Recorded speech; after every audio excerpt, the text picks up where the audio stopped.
Assalamualaikum warahmatullahi wabarakatuh. Waalaikumsalam. Alhamdulillah wassalatu wassalamu ala Rasulillah wa ala alihi wa sahbihi wa man wala, amma ba'd. Ayyuhal ikhwa wal akhwat, al-aba wal ummahat, azzani wa azzakumullah. Saudara-saudariku, bapak-bapak dan ibu-ibu yang semoga dimuliakan oleh Allah.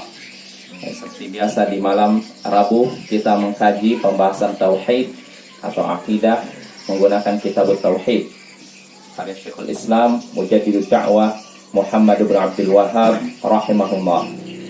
Pada pertemuan sebelumnya kita masih di bab Maja'a fir ruqa wat tamaim, bab keterangan tentang ruqyah dan tamimah. Ya, ruqyah dan tamimah. Kita sudah membahas hadis-hadis yang ada dalam bab ini. Itu ada 1, 2, 3, 4, 5 hadis. Ya, 5 hadis. Bukan, 4 hadis. Yang kelimanya adalah ucapan seorang ulama tabi'in. Ya, bisa disebut hadis juga, hadis maqtu' namanya. Hadis yang sudah cuma sampai kepada tabi'in, ya. Dan juga dari Ibrahim An-Nakha'i juga di sini, ya. Jadi terakhir yang kita bahas itu ucapan Sa'id bin Jubair, seorang ulama tabi'in, dan Ibrahim An-Nakha'i. Adapun ucapan Sa'id bin Jubair yaitu perkataan dia, man qata'a tamimatan min insanin kana ka'adli raqabah. Siapa yang mencopot tamimah dari seseorang, tamimah artinya apa? Jimat lah, mudahnya gitu ya. Siapa yang mencopot jimat dari seseorang, maka seakan-akan dia sudah membebaskan seorang budak. Ya, ini perkataan Sa'id bin Jubair, seorang ulama tabi'in, murid Ibnu Abbas yang mati di tangan pemimpin zalim Hajjaj bin Yusuf At-Thaqafi. Lalu yang terakhir dari bab ini, riwayat dari Ibrahim An-Nakha'i, dia berkata, kanu yakrahuna at-tama'ima kullaha minal Qur'ani wa ghairil Qur'an. Mereka dahulu benci tamimah, semua tamimah, ya, baik dari Al-Qur'an maupun selain Al-Qur'an. Mereka membenci. Mereka ini siapa? Murid-murid Ibnu Mas'ud. Muridnya Ibnu Mas'ud, ya, bukan para sahabat dan bukan salafus saleh. Karena para sahabat sendiri mereka beda pendapat tentang tamimah atau jimat yang terbuat dari Al-Qur'an, ya. Ada beda pendapat. Nah, ini 2 riwayat yang kita bahas pada pertemuan sebelumnya. Nah, berarti kita sudah selesai dari bab bukan selesai. Kita sudah selesai membahas hadis-hadis atau riwayat-riwayat yang disebutkan dalam bab ini. Berarti sekarang kita masuk masail. Masalah-masalah yang ada dalam bab ini. Atau kadang faidah atau kesimpulan, ringkasan faidah yang ada dalam bab ini. Bab tentang ruqyah dan tamimah, ya. Fihi masail. Dalam bab ini ada beberapa masalah. Al-ula, masalah yang pertama, tafsirur ruqa wat tamaim. Tafsir ruqyah dan tamimah. Pengertian ruqyah dan tamimah ini sudah kita bahas. Ruqyah artinya apa?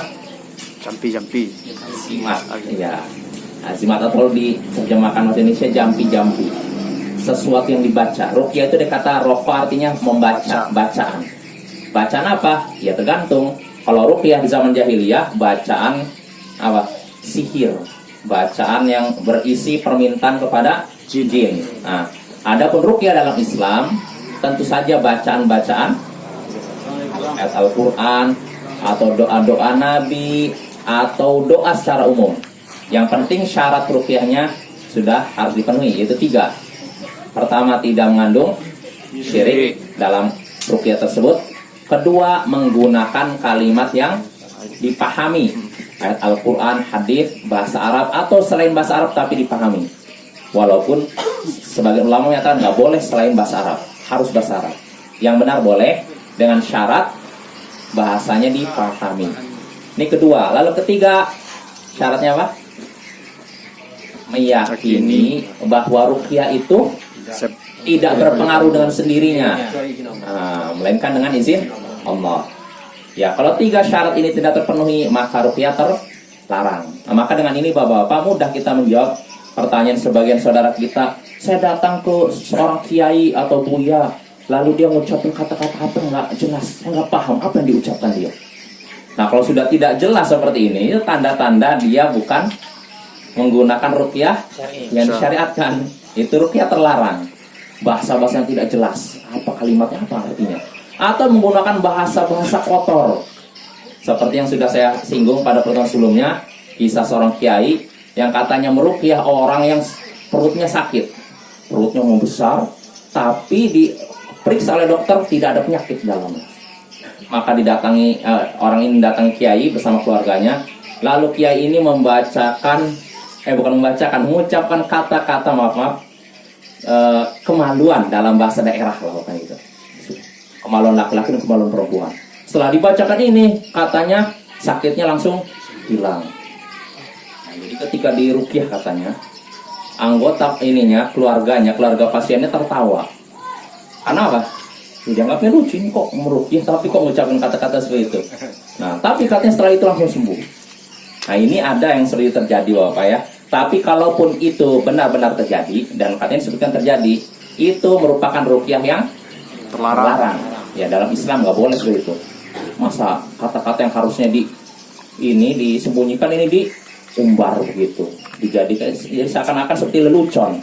Padahal ruqyah ini bernilai ibadah, bukan main Bapak ya. Ustaz, ada misalnya pengobatan baru-baru ini mengadopsi cara pengobatan barat. Hipnotis dia, cuma orang itu misalnya sakit akan ketinggian. Di depan orang hipnotis itu dia memang ada kayak kata-kata diucapkan sama hipnoterapi itu. Gini, tapi ya saya dengarkan memang nggak ada perkataan buruk, cuma kalimat-kalimat positif dibaca. Cuma cara pengobatan itu datangnya dari orang kafir gitu, boleh kan digunakan? Hipnotis ya. Iya, hipnoterapi ya. Hipnoterapi. Wallahu alam, saya selama ini baca buku tentang hipnotis. Pernah saya, karena penasaran hipnotis itu apa sih? Karena identiknya kan buruk ya hipnotis ya kan? Iya kan? Identiknya seperti sihir kan? Tapi kalau saya baca teorinya sebenarnya hipnotis itu bukan istilahnya apa ya? Tidak sama dengan ilmu hitam sebenarnya. Hipnotis itu sebenarnya intinya menyusun kata-kata yang bagus lalu dimasukkan ke alam bawah sadar seorang. Memasukkan kata-kata bagus ke kata-kata yang inspiratif gitu, kata-kata yang menghibur lalu masukkan ke alam bawah sadar seorang. Ini sebenarnya begitu. Cuma bisa jadi dalam prakteknya kadang ada unsur ya, contohnya ada orang katanya hipnotis, misalkan naik bis, ini ada orang ini, saya ingin mempengaruhi orang itu dari jarak jauh dengan kata-kata ini, dia terpengaruh. Ini namanya apa? Bukan hipnotis, sihir begini. Kalau hipnotis itu begini misalkan, ya contohnya gini, sederhana gini Bapak ya, hipnotis itu. Seperti misalkan kita nyaksikan seseorang yang lagi sakit. Orang ini sudah nampak sepertinya pucat, dia tanda-tanda kematian seakan-akan nampak dari dia. Kita berkunjung, semuanya 10 orang datang. Kita sepakat kalau kita bertemu dengan dia, di hadapan dia, katakan kamu sekarang udah agak baikan ya, kamu udah mulai sehat kayaknya. Kita sepakat ya. Ya. Masuklah orang pertama, lihat, gimana kabarnya? Ya, sakit nih, jangan ngomong gitu kan. Tapi saya ngeliat kamu ini kok baik sekarang ya. Kalau 3 hari yang lalu kamu pucat, tapi sekarang kamu kelihatan segar gitu. Padahal dia masih pucat. Oh gitu ya. Masuk lagi orang kedua. Gimana kabarnya? Ini masih sakit. Tapi saya lihat kamu sekarang agak mendingan loh. Sepertinya kamu udah sembuh ini. Orang kedua. Begitu juga orang ketiga. Orang keempat ngucapin kata-kata yang sama. Akhirnya si sakit ini jadi sehat. Karena apa? Istilahnya sugesti ya kan? Ya kan? Ya hipnotis sebenarnya begitu. Kalau saya pahami ya. Dari teorinya seperti itu. Walaupun nggak tahu kalau dalam prakteknya kadang dimasukkan unsur sihir. Seperti gitu. Begitu juga kadang seorang bisa mempengaruhi orang lain dengan kata-kata negatif. Ya contohnya tadi. Kalau tadi kan kasih kata positif kan. Tapi bisa juga dengan kata negatif. Dan ini bisa dibuktikan. Jadi saya pernah baca seorang Amerika juga. Seorang penulis buku Amerika. Dia pengen mempraktekkan itu kata-kata seperti itu. Bagaimana mempengaruhi seorang lewat kata-kata begitu. Nah dia sepakat berapa orang mahasiswa untuk mempengaruhi guru. Apa maksudnya? Guru ini sehat tapi berusaha supaya dia sakit. Gimana caranya? Pertama mahasiswa pertama udah sepakat nih berapa orang ya kita datang ke rumah dosen itu. Pertama satu orang masuk dulu. Pak, sepertinya bapak pucat ya saya lihat. Padahal dia nggak pucat, dia sehat-sehat aja. Masa sih? Iya saya lihat bapak ini pucat ya. Dia agak ragu kan, masa saya sehat pucat. Duduklah mahasiswa pertama. Masuk mahasiswa kedua. Pak, bapak lagi sakit ya? Enggak, saya nggak sakit, sehat kok. Tapi saya lihat bapak ini sepertinya orang yang sakit begini. Akhirnya, wah enggak. Udah mulai bimbang nih dosen ini. Lalu masuk orang ketiga, begitu juga. Sampai sekitar 5, 4, atau 6 orang mahasiswa ngomong begitu. Akhirnya si dosen ini, udah kalau gitu saya pamit ya, saya mau pulang. Sakit beneran. Nah ini sebenarnya hipnotis itu permainan kata-kata ya. Sebenarnya begitu. Iya, makanya kalau untuk dihukumi secara mutlak bahwa itu haram, wallahu a'lam. Kalau maksudnya hipnotis itu menggunakan jin, tentu saja haram. Tapi kalau sekedar kata-kata, ini kita nggak bisa katakan haram. Jadi istilahnya gini, menghipnotis itu seni mempengaruhi orang lain. Kadang orang itu bisa terpengaruh dengan kata-kata tertentu, bukan kata-kata biasa. Jelas Bapak? Ya, contohnya gini. Ada hadisnya, Ustaz. Apa? Ada kan hadisnya kan? Innal bayan. Ya, inna minal bayani la sihr. Rasulullah di antara sebagian penjelasan ada yang menyihir. Artinya begini Bapak. Contohnya kalau saya ingin menceritakan seseorang yang misalkan kuat. Orang ini kuat. Kalau saya bikin 2 kalimat nih Bapak ya, perhatikan. Pertama saya menjelaskan seorang, orang ini kuat sekali. Saya belum pernah melihat orang sekuat dia. Ini kalimat pertama. Kalimat kedua, saya gambarkan orang ini badannya besar. Kalau ngangkat meja yang beratnya berapa kilo, dia cukup dengan jarinya, misalkan, atau begini. Dan dia juga bisa mengalahkan 5 orang yang ngeroyok dia. Perhatikan Bapak. Kalimat pertama cuman orang ini kuat. Sedangkan kedua, orang ini bisa ngangkat meja kuat. Dan dia kalau dikeroyok 5 orang dia bisa menang. Kira-kira yang lebih menarik yang pertama atau kedua? Itu hipnotis sebenarnya. Hipnotis itu menggunakan kata-kata tertentu menarik perhatian seseorang. Ya seperti kalau dalam hadis Nabi SAW, contohnya Nabi menggunakan bilangan ketika menyebutkan dalam hadis. Contohnya, salatun man kunna fi wajada bihinna halawatul iman. Ada 3 sifat yang jika ada pada seseorang, dia akan merasakan manisnya iman. Ada 3 sifat. Kalau disebut 3, pikiran orang bagaimana? 3, apa 3? Terpusat di situ. Nah, itu Bapak ya. Dan termasuk hipnotis juga pengulangan. Kita bisa mempengaruhi seorang lewat pengulangan. Nabi alangkah seringnya beliau berkata mengulang hadis sampai 3 kali. Contohnya Nabi SAW pernah di hadapan sahabatnya bertanya, ala unabbiukum bi akbaril kabair, maukah kalian kukabarkan tentang dosa-dosa yang sangat besar? Para sahabat, tentu ya Rasulullah. Maka Rasulullah SAW pun menjawab, al-isyraku billah wa uququl walidain, yaitu menyekutukan Allah dan durhaka kepada orang tua. Setelah itu Nabi duduk. Setelah itu Nabi langsung beri, ala wa qaulu zur wa syahadatu zur. Ala wa qaulu zur wa syahadatu zur. Ala qaulu zur wa syahadatu zur. Ketahuilah, termasuk dosa sangat besar yaitu ucapan dusta dan sumpah dusta. Ketahuilah, di antara dosa-dosa besar yaitu ucapan dusta dan sumpah dusta, yaitu sumpah dusta dan ucapan dusta. Nabi ngulang sampai 3 kali. Kira-kira kalau kalimat diucapkan sekali dengan 3 kali, mana yang lebih menarik? 3 kali. Allah. Ini sebenarnya hipnotis juga kan? Kalau saya baca buku, saya di rumah ada buku namanya Hypnotic Writing, seni menulis tulisan yang menghipnotis. Di antara teori hipnotis yaitu mengulang perkataan. Kalau bagi orang yang pakar bidang periklanan, kadang ada iklan itu cuma 1 kata tapi diulang-ulang. Kalau bagi yang pernah belajar itu maksudnya apa? Kalau kita nganggapnya istilahnya remeh, ngapain iklan 1 kata diulang-ulang? Padahal justru itu lebih membekas daripada banyak kata-kata tapi tidak jelas Bapak ya. Itu hipnotis itu sebenarnya Allah alam, saya nggak bisa memukul rata hukum artinya semuanya haram, nggak bisa, karena bisa jadi ada hipnotis yang ada campur tangan jin, kalau itu haram, dan ada yang murni cuma kata-kata itu tidak bisa kita katakan haram ya.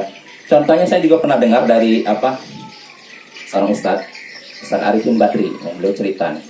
Beliau ketika ditanya masalah hipnotis, beliau juga nanya begitu. Beliau menjawab bahwa untuk menghukum hipnotis itu kadang kalau teorinya ya nggak bermasalah, tapi kadang dalam prakteknya bisa jadi ini dari pengaruh jin. Beliau ngasih contoh ketika beliau pergi naik bis bersama anak-anaknya. Beliau pergi naik bis bersama anak-anaknya, dan ketika itu anak beliau ini mabuk perjalanan, dan sebentar lagi seakan-akan mau muntah. Nah, beliau mengajari anak-anaknya, coba kamu, saya lupa, sentuh hidung kamu gini, lalu pikirkan apa gitu katanya. Pegang, lalu gitu, pegang. Akhirnya setelah dicoba gitu, jadi nggak jadi muntah. Jadi ini yang dimaksud hipnotis. Jadi Allah alam Bapak, kalau kita mau memukul rata semua hipnotis haram, ya nggak bisa juga. Ya karena ada hipnotis yang mungkin sekedar kata-kata saja, dan ada yang memang menggunakan unsur jin. Kalau yang jin itu seperti gendam. Bapak tahu, gendam itu mempengaruhi orang dari jarak jauh. Cuma diomong, misalkan ada orang menghadap ke sana, lalu kamu orang jadi sakit kepala. Nah, itu jelas pakai jin. Tapi kalau ada seorang berhadapan dengan saya, jadi tadi, kamu sepertinya sehat ya, padahal dia lagi sakit. Ini hipnotis sebenarnya. Apakah bisa diharamkan begini? Tidak, Bapak ya. Kalau seperti gini, karena hipnotis kayak gitu, coba kamu pegang batu ini, pegang diulang-ulang. Kalau kamu pegang ini nggak akan sakit, kalau kamu pulang nggak akan sakit. Tapi mujarab manjur, tapi saya takutnya itu mengarahkan ke pegang batu gitu. Iya, memang dikhawatirkan jangan situ. Artinya gini aja, pokoknya kepala saya, pusing saya hilang dengan izin Allah. Pusing saya hilang dengan izin Allah. Diulang-ulang, saya tahu hilang kan? Ya, itu seperti itu mungkin. Jadi dengan diulang-ulang itu loh Bapak ya. Hipnotis itu kalau saya lihat rumusnya di antara pengulangan dan kalimatnya harus singkat, mudah dipahami. Kalau kalimatnya panjang, orang yang dengarnya pun nggak terpengaruh. Tapi kalau suatu kalimat singkat dan diulang-ulang, orang pun ya. Jadi seakan-akan dia pikirannya ke sini. Ya, di antara hipnotis coba perhatikan ini. Nah, suruh perhatian tertuju sini, lalu kita masukkan kalimat-kalimat gitu kan. Orang kalau sudah terpusat pada satu lalu dimasukkan kata-kata, biasanya lebih nempel kan dibandingkan orang yang nggak fokus diajak ngobrol. Ibaratnya gitu kan. Nah, itu Bapak hasilnya. Allahu a'lam bishawab. Itu tentang hipnotis ya. Ya mungkin perlu diteliti lagi. Kalau lebih dalamnya lagi apakah itu ada unsur sihir atau apa, ya perlu diteliti lagi. Tapi kalau secara umum kalau saya lihat teorinya itu tidak ada masalah. Ya kita lanjut Bapak. Jadi itu masalah pertama yang disebutkan dalam bab ini, yaitu tafsir ruqyah dan tamimah. Lalu yang kedua, atsaniyatu tafsirut tilawah. Tafsir tentang tiwalah, mungkin. Tiwalah. Apa itu tiwalah? Sudah kita bahas di sini. Ada yang tahu? Pelet. Syai'un yasna'unahu yaz'umuna annahu yuhabbibul mar'ata ila zawjiha wa rajula ila imra'ati, kata Syekh. Yaitu sesuatu yang mereka buat, yang dibuat oleh orang-orang yang mereka anggap bisa membuat seorang istri dicintai suami dan membuat suami dicintai istri. Apa namanya? Pelet. Nah, ini tafsir tiwalah. Jadi ruqyah, tamimah, tiwalah. Ini sudah kita bahas. At-thalitsatu, masalah ketiga, anna hadhihi thalatha kullaha minasyirki min ghairi istifna. Tiga perkara tadi semuanya termasuk syirik. Ya, semuanya termasuk syirik tanpa pengecualian. Jadi apa tadi? Ruqyah, tamimah, tiwalah, katanya semuanya syirik tanpa kecuali. Benar tidak? Benar? Hah? Tidak benar ya. Ini makanya kata Syekh Muhammad bin Shalih Al-Utsaimin, ini termasuk kekeliruan penulis Syekh Muhammad bin Abdul Wahab. Nah, ini menunjukkan bahwa Pak, kita sebagai Muslim jangan menelan mentah-mentah semua ucapan ulama. Setinggi apapun ilmuwan seorang, kalau ucapannya salah, apa sikap kita? Ya, salah. Jangan tahu, oh ini ulama besar, nggak mungkin salah. Oh, hati-hati. Ketika kita menyatakan ada orang yang tidak mungkin salah, berarti kita sudah menyamakan dia dengan Nabi. Subhanallah, hati-hati ini. Konsekuensinya besar. Ya, mengangkat seorang jadi nabi, Boleh dalam Islam? Tidak. Boleh. Ini bisa syirik, bisa apa? Bisa murtad ini. Nah, makanya nggak boleh, ya. Jadi Syekh di sini keliru. Nah, kenapa keliru ya? Bisa jadi beliau ya mungkin memang yang namanya nulis bapak-bapak, jadi nggak semudah yang kita pikirkan. Orang nulis itu bisa jadi pertama nulis, wah, selesai, sepertinya nggak ada yang salah nih. Tapi kalau ditengok 2 kali, oh ini yang salah, coret. Oh di sebelah sini salah, coret lagi. Oh ini. Kita bisa tahu kesalahan apa yang kita tulis setelah kita edit ulang. Ya saya contoh bapak, ketika saya posting apa tulisan di WA itu prosesnya nggak sebentar bapak, lama itu. Saya posting, saya tulis dulu di laptop, lalu saya masukkan ke HP. Saya masukkan ke HP, saya perhatikan lagi, ini ada nggak ayat ayat apa yang salah, terjemahan yang kurang pas, EYD yang keliru. Diulang-ulang, udah sekali, saya edit lagi 2 kali, dilihat lagi. Ada nggak spasi yang terlalu jauh? Ulangi terus. Bisa jadi dalam 1 kali ini 5 kali editan. Ini diulang. Dan itu pun tetap aja kadang ada salah. Ya. Jadi nggak gampang bapak. Dan bisa jadi Syekh ini ya manusia biasa kan. Ketika nulisan satu, beliau keliru, keburu salah tulis gitu loh. Dan di sini saya lagi kita lihat kata Syekh 3 perkara tadi, ruqyah, tamimah, katanya semuanya syirik tanpa pengecualian. Ini keliru. Yang benar ada pengecualiannya. Contohnya ruqyah. Apakah semuanya syirik? Tidak. Ada ruqyah yang dibenarkan dan ada ruqyah yang syirik, tidak dibenarkan kan? Nah, ini ruqyah. Adapun tamimah sama juga. Ada perbedaan pendapat. Kalau tamimah selain Al-Qur'an, seluruh ulama sepakat haram. Jimat dari selain Al-Qur'an sepakat haram. Tapi kalau jimatnya dari ayat Al-Qur'an, ada 2 pendapat. Ada yang menyatakan boleh, ada yang tidak boleh. Walaupun Syekh sendiri menyatakan tidak boleh.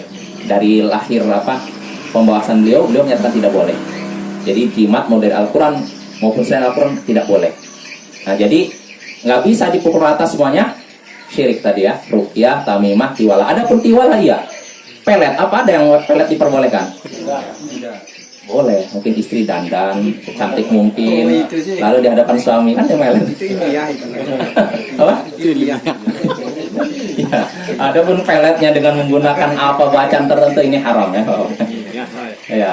Ar-rabi'atu, permasalahan keempat, anna ruqyah bil kalamil haqqi minal ain wal humah laisa min dzalik. Ruqyah dengan perkataan yang benar untuk melindungi dari ain, pengaruh mata, atau humah, sengatan binatang ini yang menyengat, laisa min dzalik, itu tidak termasuk yang diharamkan dan syirik. Nah ini beliau mengecualikan. Tapi sebelumnya beliau katakan tanpa apa? Kecuali. Nah lihat tuh kan? Ya saya yakin Syekh ini tidak sengaja, yakin. Ya kan? Saya jadi kalau nggak sengaja, udah terlanjur ini bawahnya bernampak. Kata beliau sendiri, ruqyah kalau dengan perkataan yang benar. Apa perkataan yang benar? Ayat Al-Quran, hadits Nabi, doa-doa untuk melindungi dari pengaruh mata dan sengatan, itu bukan termasuk syirik. Artinya diperbolehkan ya. Al-khamisatu, permasalahan kelima, anna tamimata idza kanat minal Qur'an faqad ikhtalafa al-ulama hal hiya min dzalik am la. Tamimah, jimat, jika berasal dari ayat Al-Qur'an, disusun dari ayat Al-Qur'an, maka para ulama berbeda pendapat. Apakah itu termasuk syirik atau tidak? Nah, beliau sebutkan perbedaan pendapat. Namun yang benar, boleh atau tidak dengan ayat Al-Qur'an? Nah, boleh, tetap ya. Itu tetap diharamkan. Asal di satu, permasalahan ke-6, anna ta'liqal autari 'ala dawabi 'anil 'ain min dzalik. Menggantungkan menggantungkan kalung dari tali busur di hewan tunggangan untuk melindungi dari ain, itu termasuk syirik. Ini sudah kita singgung ya. Menggantungkan sesuatu ke kendaraan, entah hewan kah, mobil kah, motor kah, atau rumah. Digantungkan misalkan di kedai, atau digantungan foto Habib apa gitu. Di pintu masuk rumah kan? Iya, kan ada kadang ini katanya kalau ada foto Habib ini jadi laris. Nah, itu juga termasuk perkara yang terlarang ya. As-sabi'atu al-wa'idu syadidu 'ala man 'allaqa wataron. Ancaman keras terhadap orang yang menggantungkan kalung dari tali busur. Dalam bab ini terdapat keterangan berupa ancaman keras terhadap orang yang menggantungkan kalung dari tali busur. Apa ancamannya? Yang tahu? Pertama jelas itu termasuk syirik, dan syirik adalah dosa besar, paling besar di antara dosa-dosa besar. Itu pertama. Kedua, berdasarkan hadis yang ketiga, siapa yang menggantungkan sesuatu, dia akan tergantung. Ini bahayanya, ya. Orang kalau sudah menggantungkan itu, dia akan tergantung pada itu. Lalu ketiga, Nabi pernah berkata kepada Ruwaifi', kabarkanlah kepada orang-orang, siapa yang mengikat jenggotnya, atau menggantungkan kalung dari tali busur, atau cebok dengan kotoran hewan atau tulangnya, maka sungguhnya Muhammad berlepas diri darinya. Ini ancaman ketiga. Orang yang menggantungkan kalung dari tali busur, maka Rasulullah akan berlepas diri darinya. Jelas Bapak-bapak? Jelas Ibu-ibu? Ya, at-thaminatu, habis. Sudah kita selesaikan tanya. At-thaminatu, permasalahan ke-8. Fadlu thawabi man qata'a tamimatan min insanin. Keutamaan ganjaran bagi orang yang mencopot jimat dari seseorang. Keutamaan orang yang mencopot jimat dari seseorang. Apa keutamanya? Sama seperti membebaskan seorang budak. Berarti paling besar apa kecil? Besar, ya. Terakhir, at-tasi'atu, permasalahan ke-9. Anna kalama Ibrahim la yukhalifu ma taqaddama min al-ikhtilaf li'anna muradahu ashabu Abdullah bin Mas'udin. Perkataan Ibrahim An-Nakhai, dia menyatakan tadi kan sebutkan mereka benci semua jimat, baik dari Al-Qur'an maupun ayat Al-Quran. Perkataan Ibrahim ini tidak bertentangan dengan perbedaan pendapat yang sudah disebutkan sebelumnya. Apa perbedaan pendapat tentang apa? Ada yang boleh. Tamimah katanya jimat ada yang boleh. Kalau dari Al-Quran ada yang boleh, ada yang tidak. Nggak bertentangan perkataan Ibrahim tadi. Mereka semuanya benci tamimah, benci jimat baik dari Al-Quran maupun ayat Al-Quran. Ini nggak bertentangan. Kenapa? Karena maksud Ibrahim di sini yang disebut, yang dikatakan tadi mereka semua benci, maksudnya adalah murid-muridnya Abdullah bin Mas'ud, bukan semua ulama. Jelas Bapak-bapak? Ya, dengan ini kita selesai dari bab Maja'a fir ruqya wa tama'im, bab keterangan tentang ruqyah dan tamimah. Ya, insyaallah pada pertemuan berikutnya kita masuk bab baru, bab yang penting Bapak-bapak, babu man tabarraka bisyajaratin aw hajarin wa nahwihima. Bab siapa yang tabarruk, Cari berkah. ngalap berkah ke pohon, batu-batuan dan semacamnya. Nah, ini penting nih, karena ini fenomena yang banyak tersebar di masyarakat. Ya, insyaallah ya. Subhanakallahumma wa bihamdika asyhadu an la ilaha illa anta astaghfiruka wa atubu ilaik. Assalamualaikum. Waalaikumsalam.